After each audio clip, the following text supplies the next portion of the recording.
ஒருவேளை அவருக்கு கொடுத்தாலும் 5 ஆண்டுகள் அவர் இருப்பது வந்து ரொம்ப சாத்தியமில்லை. அரவிந்த் கெஜ்ரிவாலுக்கு ரெஸ்ட் கொடுத்துருவோம் அப்படின்றது தான். போதும். என்னுடைய சந்தேகம் அதிமுக ஓட்டுகளும் வந்து டிஎம்கேவுக்கு தான் போயிருக்கிறது தான் நான் நினைக்கிறேன். அப்போ நாம் தமிழரை அவங்க ஆதரிக்கல. எல்லாரும் சொல்ற மாதிரி அவர் work from home, work from politics தான் அவர் ப்ரிஃபர் பண்றாரு.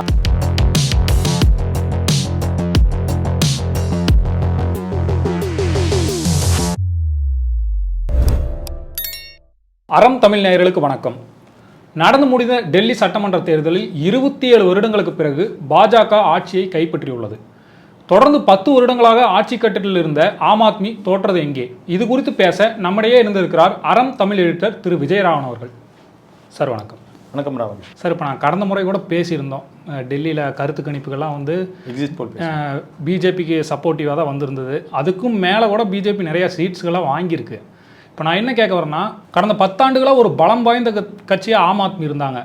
எப்படி தோத்தாங்க சார் இது ஆம் ஆத்மி? இல்லை, அவருக்கு எப்படி தோற்றார்கள், இவர்கள் எப்படி வென்றார்கள் அப்படின்னு நம்ம பார்த்தோம்னா, கடந்த 2024 நடந்து முடிந்த நாடாளுமன்ற தேர்தலில் 7 பாராளுமன்ற தொகுதிகள்லையுமே முழுமையாக பிஜேபி தான் வெற்றி பெற்றிருந்துச்சு. அப்போவே வந்து எல்லாருக்குமே ஒரு மேபி பிஜேபி தான் அடுத்து வந்து அங்கே ஆட்சி அமைப்பதற்கான வாய்ப்பு இருக்குது அப்படின்ற பேச்சு வந்தாலும், கடந்த காலங்களில் பார்த்திங்கன்னா மாறிக்கூட, அதாவது சட்டமன்ற தேர்தலில் டெல்லி வாக்காளர்களுடைய முடிவு வேறு விதமாகவும், அவர்கள் எடுக்கிறது வந்து அந்த மாநில பிரச்சனைகளை அடிப்படையில் முடிவெடுப்பதாகவும், அங்கே பாராளுமன்ற தொகுதிக்கான தேர்தல் வரும் பொழுது அதற்கு அவங்க முடிவுகள் வெவ்வேறையாக இருந்தது. அந்த நம்பிக்கை தான் மீடியாவும் பேசினாங்க. ஆம் ஆத்மியினுடைய தலைவர் அரவிந்த் கெஜ்ரிவாலும் சில இடங்களில் குறிப்பிட்டிருந்தார். ஆனால் ஏன் தோற்றார்கள்னா, எப்படி வென்றார்கள்ன்றதை முதல்ல பார்க்கலாம். அவங்க வந்து 24/7, அதாவது பிஜேபியினுடைய எலெக்ஷன் ஒர்க் அப்படின்றது எலெக்ஷன் இல்லாத காலங்கள்லேயும் அவங்க தேர்தல் பணிகளை செஞ்சிட்ருப்பாங்க. அதில் முதல்ல அரவிந்த் கெஜ்ரிவால் வந்து ஊழல் அப்படின்ற விஷயங்களை எதிர்த்து வந்தார். நாம் கூட டிஸ்கஸ் பண்ணியிருக்கோம். ஊழல் தொடர்பாக அவங்க வந்து ஒரு புதிய குரலை எழுப்பினார்கள் அரவிந்த் கெஜ்ரிவால். அந்த குரல் வந்து டெல்லி மக்கள் மட்டுமல்ல, இந்தியா முழுவதுமே திரும்பி பார்க்க வைத்தது. அவர்கள் டெல்லியை ஆட்சியை பிடித்த பிறகு கூட அவர்களுடைய பேசிய பேச்சு ஒரு ஆல்டர்னேட்டிவ் பாலிட்டிக்ஸ் ஃபார் பிஜேபி அப்படின்ற மாதிரியான ஒரு கவனம் இருந்தது. அதை தொடர்ந்து அவர்கள் பேசினார்கள். மதுபான ஊழல் அப்படின்னு வெளியே வந்தபோது மக்களுக்கு வந்து அது ஈஸிலி அண்டர்ஸ்டாண்டபிளாக இருந்துச்சு. என்னென்னா, இது ஊழல் செய்வதற்கான வாய்ப்பு இருந்தா. இது தொடர்பாக நான் ஏற்கனவே அந்த மதுபான ஊழல் எப்படி நடந்தது, அதில் எந்த மாதிரியான வாய்ப்பு இருக்குது அப்படின்றத வந்து டேட்டா வைஸாக நான் கூட ஒரு வீடியோ பேசியிருக்கேன்.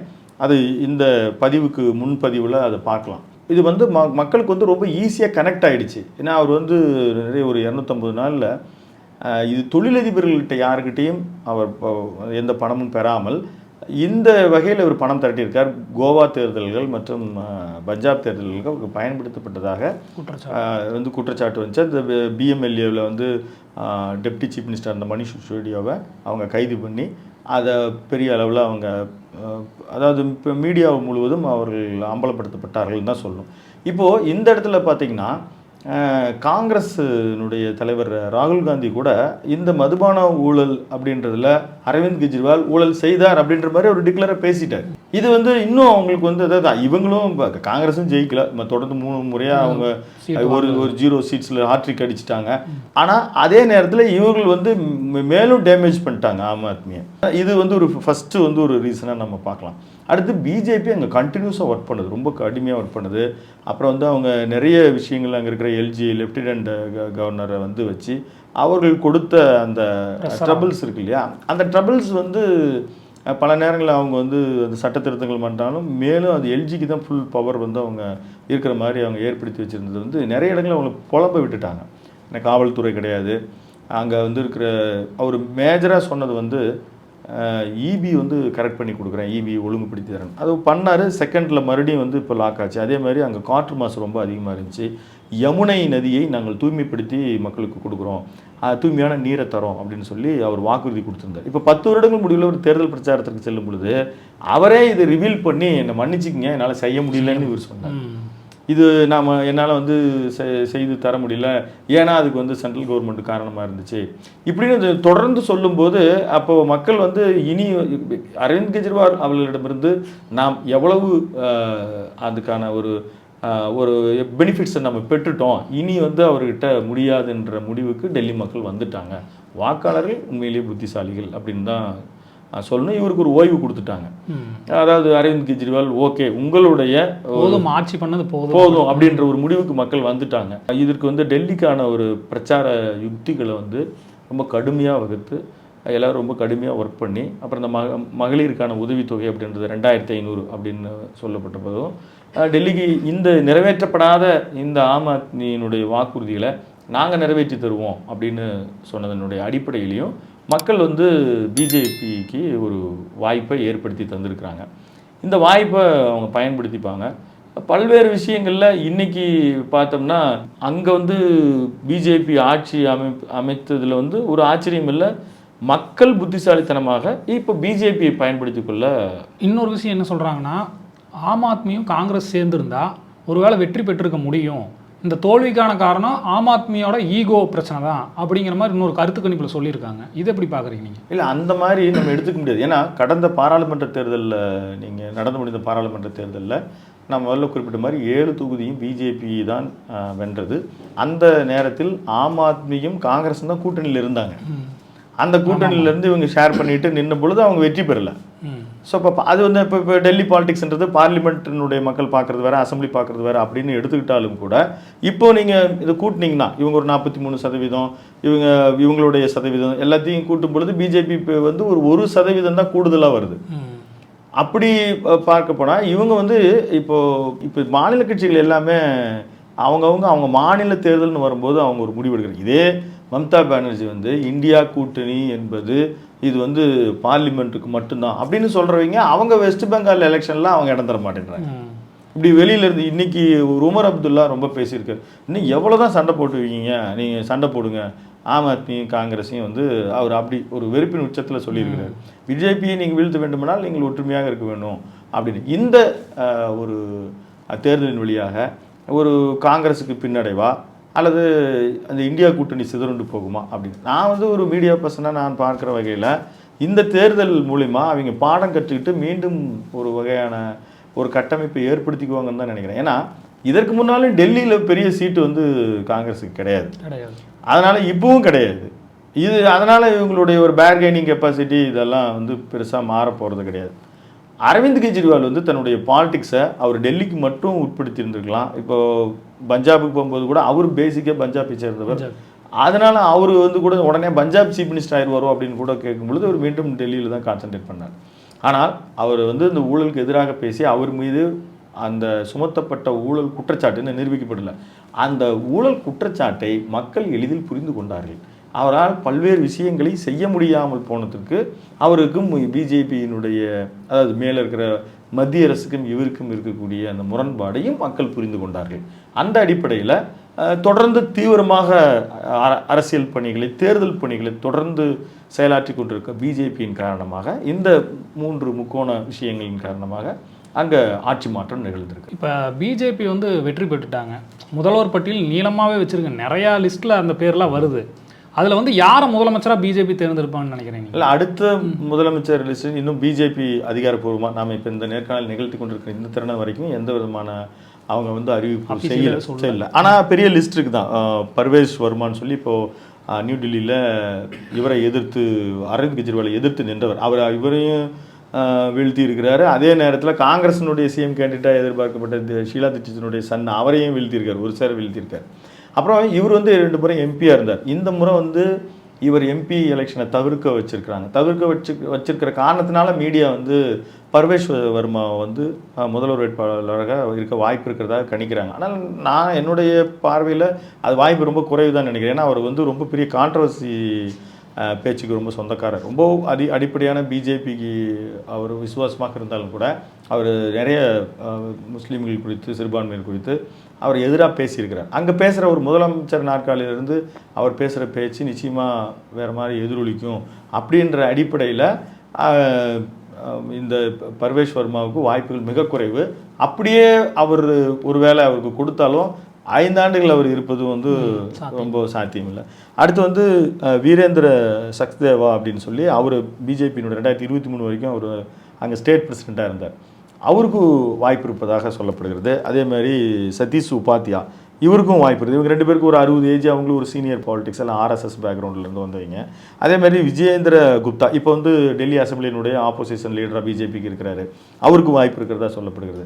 இன்னொன்று மீடியாக்கள், வட இந்திய மீடியாக்கள் வந்து பன்சூரி ஸ்வராஜ், அவங்க சுஷ்மா ஸ்வராஜினுடைய டாட்டரை வந்து சொல்கிறாங்க. ஆனால் அவங்க வந்து நியூ டெல்லியினுடைய இப்போ கரண்ட் எம்பியாக இருக்கிறாங்க. எம்பியாக அவங்க இருக்கு, இப்போ தான் ஒரு நேர் ஆக போகுது. இந்த தருணத்தில் அவங்கள வந்து அந்த பதவியிலேருந்து இறக்கி அவர் முதலமைச்சர் ஆக்கிறதுக்கு வாய்ப்புகள் மிக குறைவாக தான் யோசிப்பாங்க. இன்னொன்று எம்பிஏ இல்லாத ஸ்மிருதி இரானி வந்து நீங்கள் முன்னாள் ஜவுளி அமைச்சராக இருந்தவர், அவர் அமேதி தொகுதியில் ராகுல் காந்தி எதிர்த்து கடந்த முறை வென்றார், இந்த முறை இவர் தோற்று போயிட்டார். அதனால் அவர்களுக்கு ஒரு சரியான ஒரு பிளேஸ்மெண்ட் கொடுக்கணும், அவங்க சீஃப் மினிஸ்டர் கேண்டிடேட்னு பேசுகிறாங்க. இந்த 2 பேருக்கும் வாய்ப்பு மிக குறைவு அப்படின்னு தான் நான் நினைக்கிறேன். ஏன்னா அவங்களுக்கு மறுபடியும் யாராவது ஒருத்தர் ரிசைன் பண்ணணும். இது இந்த பன்சூரி ஸ்வராஜ் அவங்க வந்தாங்கன்னா இவங்களே வந்து எம்பி அவங்களுடைய பதவியை ரிசைன் பண்ணணும். அதனால் இந்த அளவுக்கு ரிஸ்க் எடுக்க மாட்டாங்க. ஏன்னா அங்கே வந்து ரொம்ப சீனியர் பொலிட்டீஷியன்ஸ் எல்லாம் இருக்கிறாங்க. இதில் என்னுடைய ஒரு கணிப்பு வந்து சரியாக வரலாம், வராமலும் போகலாம். வீரேந்திர சக்தேவாவுக்கு நிறைய வாய்ப்புகள் அதிகமாக இருக்குது. அவர் வந்து அந்த சீனியர் பொலிட்டீஷியன்ஸு, அப்புறம் வந்து அவர் டெல்லியில் வந்து கார்ப்பரேஷன் வைஸ் சேர்மனாக ஒரு கார்ப்பரேஷன் இதிலெல்லாம் இருந்திருக்கிறாரு. அதனால் அவருக்கு வந்து ஹேண்டில் பண்ணுற விஷயங்கள நல்லா தெரியும். ஆனால் இங்கே வந்து பார்த்திங்கன்னா கடந்த முறை கூட 93 முதலில் அங்கே டெல்லிக்கு தேர்தல் வந்து நீண்ட இடைவெளிக்கு பிறகு அறிவிக்கப்பட்ட போது சாகித் சிங் வர்மா அவர் தான் வந்து சீஃப் மினிஸ்டர். அந்த அவருடைய பையன்தான் பர்வேஷ் வர்மா. அவர் ஒரு 3 வருஷம் இருந்தார். அதுக்கப்புறம் சுஷ்மா ஸ்வராஜ் வந்து ஒரு 3 மாதம் இருந்தாங்க. அதனால் 3 வருஷம் ஒருத்தர் இருந்தார், அவருடைய சன் 3 மாதம் ஒருத்தர் இருந்தார், அவருடைய பெண் இப்போ வந்து ஒரு சிஎம் கேண்டிடேட்டாக பேசப்படுறாங்க. இதில் மேக்சிமம் விஜேந்திர அதிகமாக இருப்பதற்காக நாம் கணிக்கிறோம். அப்புறம் ஓரிரு நாளில் நமக்கு இப்போ தெரிஞ்சிடும், பார்ப்போம். 2025க்கான மத்திய பட்ஜெட் தாக்கல் பண்ணியிருந்தாங்க. எலெக்ஷனுக்கு முன்னால் தான் பண்ணாங்க. 12 லட்சம் வரைக்கும் வரி விலக்கு சொல்லியிருந்தாங்க. டெல்லியில் மேக்ஸிமம் மிடில் கிளாஸ் மக்கள் தான் வசிக்கிறாங்க. இது வந்து அந்த தேர்தலில் தான் பாதிச்சிருக்குமா? இல்லை, அந்த தேர்தல் அவர்களுக்கு கூடுதல் பலன் தந்திருக்குமான்றது உங்களுடைய கேள்வி. அது ரொம்ப கம்மியாக தான் இருந்திருக்கும். அது இன்கம் டேக்ஸ் விஷயங்கள் வந்து ரெகுலராக அது அவங்க பட்ஜெட்டுன்றது வர்றது ரிலாக்ஸ் பண்ணியிருக்காங்க. அது ரொம்ப ரொம்ப ஒரு மினிமமான விஷயங்கள் தான். அதுக்கு ஒரு 5 நாள் வித்தியாசம் தான். இப்போ ஒரு பிப்ரவரி 1ஆம் தேதி வந்து தாக்கல் செய்யப்படுகிறது, பிப்ரவரி 5ஆம் தேதி தேர்தல் நடந்தது. ஆனால் அதற்கு முன்னதாகவே மக்கள் வந்து முடிவெடுத்துட்டாங்கன்னு தான் நம்ம சொல்லணும். ஏன்னா அதுக்கான எஃபெக்ட் வந்து அரவிந்த் கெஜ்ரிவாலுக்கு ரெஸ்ட் கொடுத்துருவோம் அப்படின்றது தான். போதும் அவரால் வந்து ரொம்ப ஸ்ட்ரெயின் பண்ண வேணாம். அரவிந்த் கெஜ்ரிவாலுக்கு ஒரு புதிய சுமை தான். அவர் அங்கே இப்போது அவருக்கு ஒரு ஆட்சி கொடுக்கப்பட்டால் சுமை, டெல்லி மக்களுக்கான பெனிஃபிட் எல்லாமே வந்து பாதிக்கப்படுன்றதை மக்கள் முடிவெடுத்திருக்காங்க. டெல்லி சட்டமன்ற தேர்தலோட முடிவுகளும் ஈரோடு கிழக்கு தேர்தலோட முடிவுகளும் ஒன்றா தான் வந்துச்சு. இப்போ சீமானவர்கள் வந்து பெரியாரை கடுமையாக தாக்குதல் பண்ணி அங்கே போய் பேசிகிட்டு இருந்தார் ஈரோடு இடைத்தேர்தல். இதுக்கு வந்து அண்ணாமலை அவர்கள் நான் வந்து இதுக்கு ஆதாரத்தை காட்டுறேன், சீமான் பேசுறதுக்கு நானே ஆதாரத்தை காட்டுறேங்கிற மாதிரி சப்போர்ட்டிவாக பேசிகிட்டு இருந்தார். இப்போ சீமான் வந்து அதிகமாக பேசிட்டாரு, ஆபாசமாக பேசிட்டார் அப்படின்ட்டு பின்வாங்கிற மாதிரி இருக்குது. இல்லை, இந்த தேர்தல் அப்படின்றது வந்து ஒரு பெரியார் மன்னா, பெரியாரே மன்னா அப்படின்லாம் அவர் பேசினார். அங்கேயே போய் பேசினார். இது தொடர்பாக அந்த தொகுதியில் இருக்கக்கூடிய ஒரு தொழிற்சங்க தலைவர் ஒருத்தர்கிட்டையும் மக்களோடு நெருங்கி தொடர்பு இருக்கிற ஒருத்தரோடு நம்ம கூட ஒரு நேர்காணல் நிகழ்த்தினோம். அப்போ அவர் சொன்ன குறிப்புகள்லாம் சொன்னார். இப்போ எல்லா தொகுதியிலையும் நாம் தமிழர் கட்சி போக முடியல, அங்கே எதிர்ப்புகள் இருந்தது. அதே மாதிரி ஒரு குறிப்பிட்ட பேக்கேஜ் வந்து நோட்டாவுக்கு விழும் அப்படின்னு சொல்லி எனக்கு தெரிஞ்சு பெரிய மீடியாக்கள்லாம் இதை அதிகமாக சொல்லலை.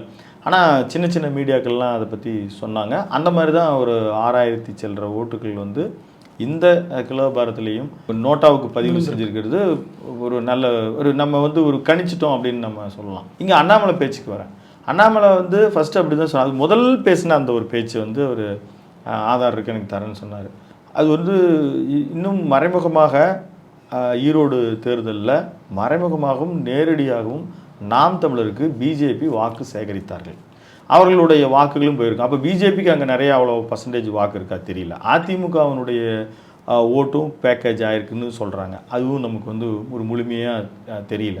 ஆனால் இப்போது எதிர்க்கட்சி தலைவர் திரு எடப்பாடி பழனிசாமி அவர்கள் சொல்லும்போது நாங்கள் ஓட்டு போட போனோம், எங்கள் ஓட்டெல்லாம் அவங்க போட்டாங்க, ஏன்னா இந்த கேள்வி அவர் வந்து ஏடிஎம்கே ஓட்டு எங்கே போச்சு அப்படின்னு ஒரு கேள்வி வந்துச்சுன்னா என்ன பண்ணுறது? ஏன்னா ஏடிஎம்கே தான் நிறைய நோட்டாவுக்கு பிளான் பண்ணாங்க, டிஎம்கே போட முடியும், நோட்டாவுக்கு பிளான் பண்ணாங்க. அப்படி நோட்டாவுக்கு பிளான் பண்ணி ஏடிஎம்கே சொல்லியிருந்தா என்னுடைய கெஸிங் ஒரு 20,000 ஓட்டு நோட்டாவுக்கு விழுந்திருக்குன்னு நினச்சேன். ஆனால் அப்படி விழலை. அப்போ அந்த ஏடிஎம்கே ஓட்டு எங்கே போச்சு? அப்போது நம்ம இதுக்கு முன்கூட்டி என்ன சொல்கிறது, எங்கள் ஓட்டை அவங்களே போட்டுட்டாங்க. அது திமுகவே இவங்க போகும்போது வாக்குச்சாவடியில் ஏற்கனவே ஓட்டுகள் போடப்பட்டிருந்தது. அது மாதிரி எவ்வளோ ஓட்டு போட முடியும்? 100 போட முடியுமா? 200 போட முடியுமா? 10-20,000 ஓட்டு முதல் போகும்போது கடந்த முறை 33,000 ஓட்டுகள் வாங்கியிருந்தார் தென்னரசு. அவ்வளோ ஓட்டுகள் வந்து எங்கேயோ ஒரு பக்கம்னா அது எனக்கு ரொம்ப சர்ச்சைக்குரியதாக இருக்குது. ஏன்னா சுயேட்சையினுடைய ஓட்டுகள்லாம் பார்த்தீங்கன்னா ஒரே ஒருத்தர் வந்து 200 சில்லற ஓட்டுகளை பெற்றிருக்காங்க. எல்லாம் ரொம்ப கம்மியாக தான் வாங்கியிருக்கிறாங்க, 100க்கும் குறைவான ஓட்டுகள் தான் வாங்கியிருக்காங்க. அப்போ என்னுடைய சந்தேகம் அதிமுக ஓட்டுகளும் வந்து போச்சு டிஎம்கேவுக்கு தான் போயிருக்கிறது தான் நான் நினைக்கிறேன். அப்போ அவங்க வந்து நோட்டாவுக்கு போடல, அப்போது நாம் தமிழரை அவங்க ஆதரிக்கலை. இந்த மாதிரி விஷயங்கள் எல்லாம் கூட உடனடியாக கணிச்சிருப்பார் தமிழ்நாடு பாஜக தலைவர் திரு அண்ணாமலை. அதனால கூட அவர் இந்த மாதிரி வெளிப்படுத்தியிருக்கலாம். அந்த முதலில் அவர் பேசின பேச்சுக்களுக்கு வந்து எல்லா பத்திரிகையாளர்களும் நாம் சந்திக்கிற பெரியாரிஸ்டுகள் எல்லார்ட்டையுமே நான் போய் கேட்கறது அது ஆதாரம் இல்லைன்னு தான் சொல்கிறாங்க. அதற்கு பிறகு அவர் வந்து நிறைய விஷயங்கள் பெரியார் பேசியதாக பேசியிருந்து ஆமாம் பேசினார், ஏன் பேசினார் அப்படின்னு சொல்லி அதுக்கு எக்ஸ்பிளனேஷன் எல்லாம் சொல்கிறாங்க. ஆனாலும் அவர் எனக்கு பதில் வரலன்னு தான் சொல்லிகிட்டே இருக்கிறார். திரு சீமான் அவர்கள் இந்த விஷயத்தை ரொம்ப அதிகமாக பேசிட்டாருன்னு தான் நம்ம எல்லாருமே நினைக்க தோணுது. நாம் தமிழர் கட்சி வந்து இந்த தேர்தலில் டெபாசிட் இழந்திருக்கு. இது வந்து ஒரு சீமானுக்கு மிகப்பெரிய பின்னடைவாக இருக்குன்னு நினைக்கிறீங்களா? இல்லை, டெபாசிட் இதில் இழந்துட்டாங்க அப்படின்னு நம்ம அவங்களை குறைச்சி மதிப்பிடக்கூடாது. ஆனாலும் 24,000 ஓட்டுகள் கிட்டத்தட்ட 25,000 வாக்குகளை பெற்றிருக்கிறாங்க. அதை தான் பார்க்கணும். கடந்த முறை ஒரு 10,000 வாங்கினாங்க, 13,000 வாங்கினாங்க, 25,000 ஓட்டுகள் பெற்றிருக்கிறாருன்றது குறைச்சி மதிப்பிட முடியாது. டெபாசிட் வாங்காமல் போகலாம்.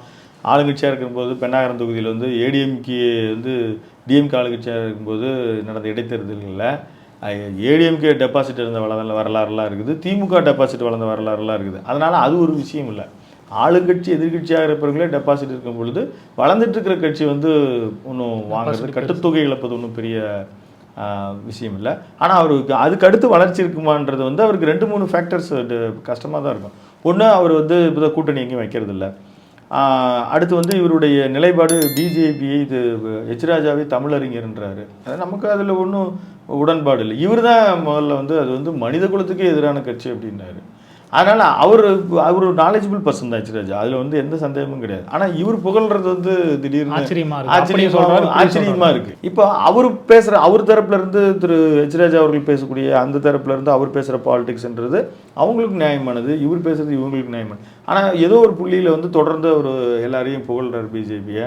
இந்த நிலைப்பாடு அடுத்து நடிகர் திரு விஜய் அவர்களினுடைய பொலிட்டிக்கல் என்ட்ரி அவர் எப்படி இருக்குன்னு தெரில. அவர் இப்போ எல்லாரும் சொல்கிற மாதிரி அவர் work from home, work from politics தான் அவர் ப்ரிஃபர் பண்ணுறாரு. அதுலேயும் குறிப்பாக திரு ஆதவ் அர்ஜுனா மாதிரி இருக்கவங்க ஒரு பொலிட்டிக்கல் ஸ்ட்ராட்டஜி எல்லாம் வகுக்கிற பொழுது வந்துச்சுன்னா அது வந்து இளைஞர்களுடைய ஓட்டு கண்டிப்பாக வந்து அது நாம் தமிழருக்கு பாதிப்பு இருக்குன்னு எல்லோரும் சொல்வது தான், அதை நாமளும் சொல்லிக்கிறோம். அவருக்கு வயதும் இருக்குது, பேச்சும் இருக்குது. அவர் வந்து அந்த பேச்சு திறமையின் காரணமாக அவர் நீண்ட நாட்கள் தமிழ்நாட்டில் தவிர்க்க முடியாத சக்தியாக தான் இருப்பார். உங்கள் கருத்துக்களுக்கு பகிர்ந்தமைக்கு ரொம்ப நன்றி சார். ரொம்ப நன்றி. இணைந்திருங்கள் அறம் தமிழுடன்.